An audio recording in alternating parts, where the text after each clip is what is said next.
Hello everyone, welcome to Champaran steno.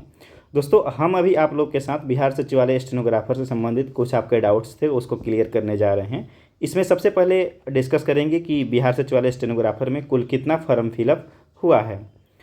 Retain exam होगा या फिर डायरेक्ट स्किल होगा, क्योंकि कुछ लोग कह रहे थे कि सर 40,000 से कम आवेदन आए हैं, तो ऐसा डायरेक्ट स्किल टेस्ट कहीं लिखा हुआ है नोटिफिकेशन में, उसको पढ़ेंगे और समझेंगे कि वो चीज़ क्या लिखा हुआ है। देन आपका तीसरा पॉइंट था कि संविदा वाला मैटर क्या था, इसके बारे में बताएंगे।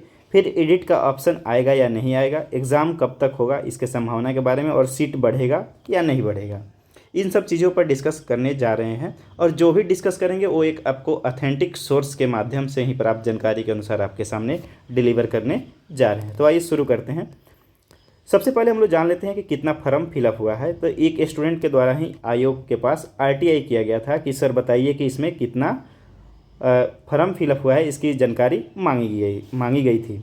तो आयोग की तरफ से देखिए, जैसा कि लिखा गया है कि विज्ञापन में अब तक 23,535 आवेदन प्राप्त हैं। ठीक है, आयोग के पास कितना आवेदन प्राप्त हो गए हैं, तो 23,535 आवेदन प्राप्त हो गए हैं। आपको पता है कि कुल सीट कितना है, तो 531 है। 432 पहले था, फिर क्या हुआ, 99 पद ऐड हो गए और आगे भी ऐड होने की संभावना है। आगे हम उसको आपको ऑथेंटिक सोर्स से मिली जानकारी के अनुसार आपको दिखाएंगे। अभी इसमें आप डिवाइड करिएगा तो आपके पास 44 दशमलव समथिंग आएगा। ठीक है, मतलब कि एक पद के लिए 44 लोगों ने आवेदन आयोग के पास भेजा है। आपको इसको लेकर घबराना नहीं है, क्योंकि इसमें से भी काफ़ी सारे लोग जो है शॉर्ट हैंड नहीं जानते हैं, फिर भी आवेदन कर देते हैं। तो आप मान के चलिए कंपटीशन बहुत कम है, ज़्यादा नहीं है।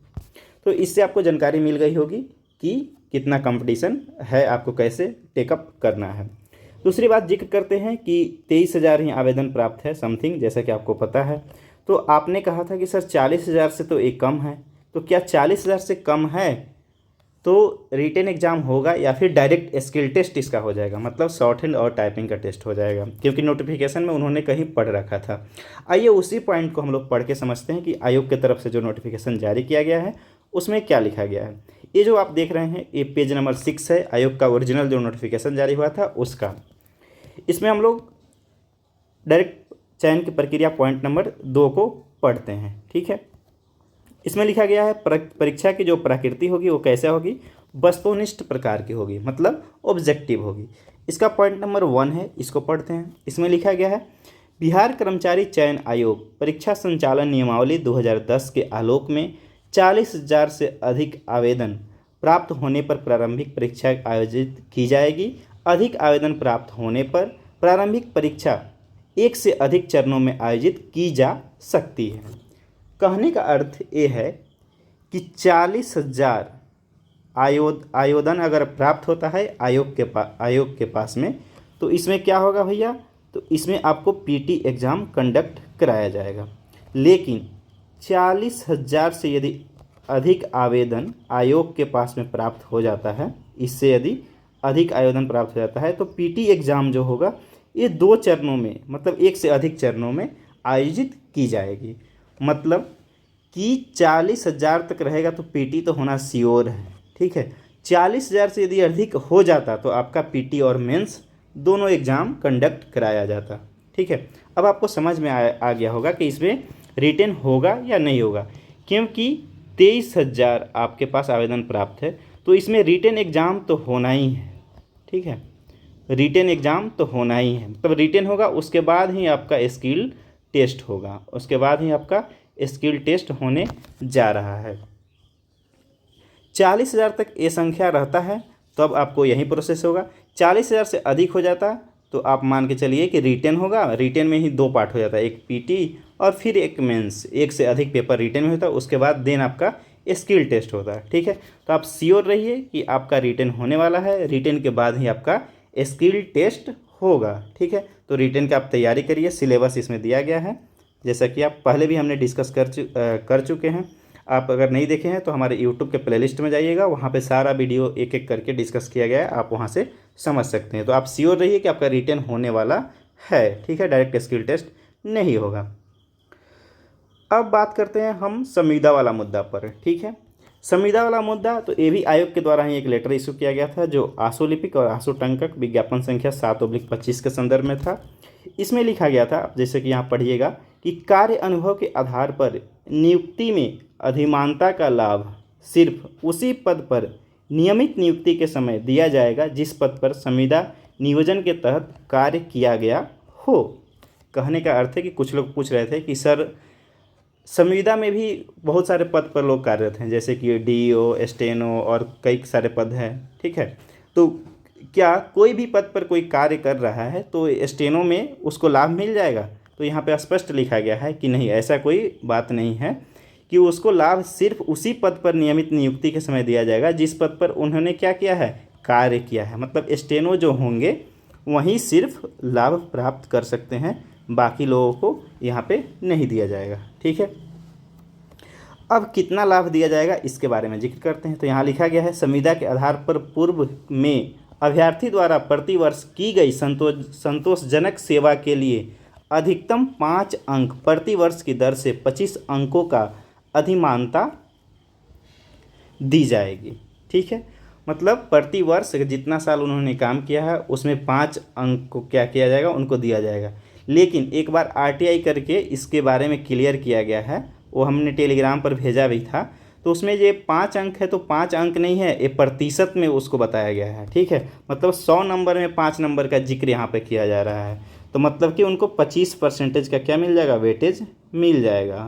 मतलब अगर 5 साल उन्होंने सेवा कर लिया है तो 25% अंक उनको ऐसे ही प्राप्त हो जाएगा। तब आपके दिमाग में एक डर आ गया होगा कि बहुत सारे लोग होंगे संविदा पर, तो सब तो सीट वहीं लेके चल जाएंगे। ऐसा कुछ नहीं है भैया। हमने एक सोर्स से पता किया है कि कितने लोग स्टेनो में जो हैं वहाँ पे कार्यरत हैं, ठीक है। तो वहाँ से जानकारी मिली है कि देखिए बहुत पहले विज्ञापन आया था, लगभग बेल्ट्रॉन के थ्रू, लगभग 19 से 20 के आसपास में, ठीक है। तो उस समय जो था वो जो लोग थे स्टेनो में बहाल हुए थे उनको सचिवालय स्टेनो में पोस्टिंग किया गया था। लेकिन 23 में एक और बेल्ट्रॉन के द्वारा नियुक्त किया गया था स्टेनो का, तो इसके थ्रू जो है सचिवालय में बहुत सारे कम हैं, मतलब कि न के बराबर पोस्टिंग हुआ था, नहीं हुआ था। बाकी अदर जिला में कहीं कहीं के दूसरे डिपार्टमेंट में भेज दिया गया था, ठीक है। तो 23 वाले में तो बहुत कम है, मतलब न के बराबर मान के चलिए नहीं है। लेकिन उससे पहले वाला जो आया था उसमें बताया गया कि कुछ लोग स्टेनो में सचिवालय में कार्यरत है, लेकिन इनकी संख्या जो है 100 के आसपास में है।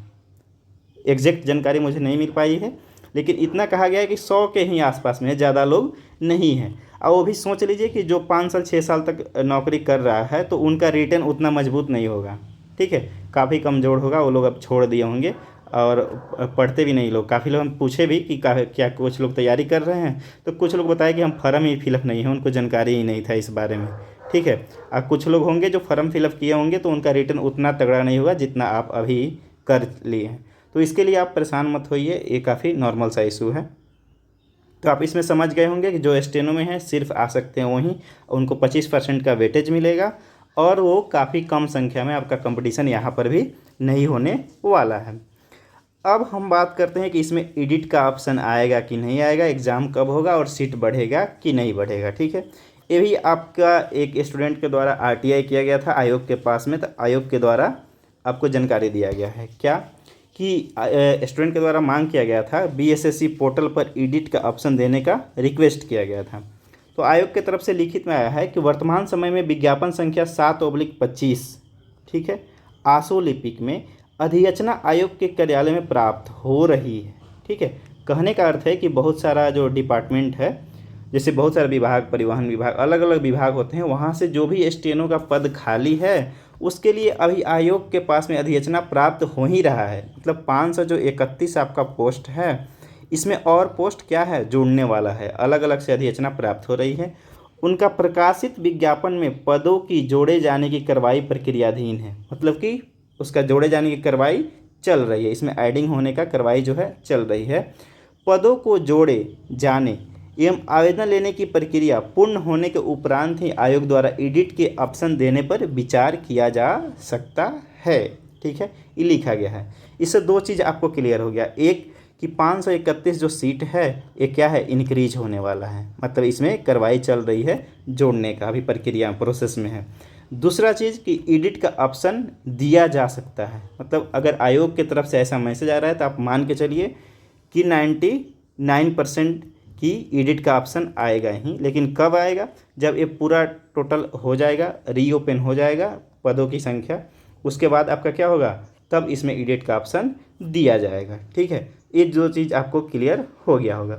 अब नेक्स्ट चीज़ बात करते हैं कि एग्ज़ाम कब तक होगा। तो जैसा कि आप न्यूज़पेपर में आप लोग भी सुन रहे होंगे कि आयोग के द्वारा बहुत ही जल्द कैलेंडर जारी किया जाने वाला है, और ये जो है 10 से 15 दिन में हो जाएगा, मतलब कि इस वीक में तो अगले वीक में पक्का कैलेंडर जारी हो जाएगा।